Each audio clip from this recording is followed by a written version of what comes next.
It was one of his final acts in office. President Barack Obama awarded the nation's highest civilian honor to a diverse group of Americans who have inspired people around the world with their unique talents. This year's Medal of Freedom recipient roster includes superstar singers Bruce Springsteen and Diana Ross, former basketball champions Michael Jordan and Kareem Abdul-Jabbar, actors Tom Hanks and Robert De Niro, and Microsoft co-founder Bill Gates and his wife Melinda, who were honored for their philanthropy. These are folks who have helped make me who I am and think about my presidency.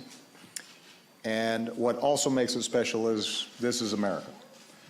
And it's useful when you think about this incredible collection of people to realize that this is what makes us the greatest nation on earth. Speaking at a red carpet event ahead of the ceremony, actor Tom Hanks said the honor comes as a surprise. I'm just a dumb kid from Oakland, California. I don't know how any of this happened, but I'm glad that I'm very fortunate that I've been able to work enough that it rates such a nod from such a man as the President of the United States. At this ceremony, President Obama set the record for the most medals of freedom awarded by any U.S. president to date, 114 in 8 years. He has reportedly honored women and people of color at a higher rate than any of his predecessors.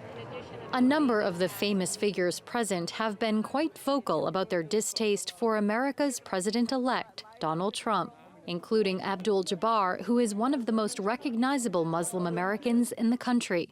On his website, Abdul-Jabbar released a statement celebrating the award and President Obama's inclusive approach to the office.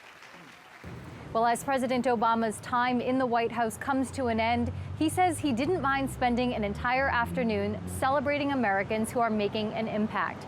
He says the Medal of Freedom is all about celebrating people's differences and that that's what America is all about. Patrice Howard, TRT World, Los Angeles.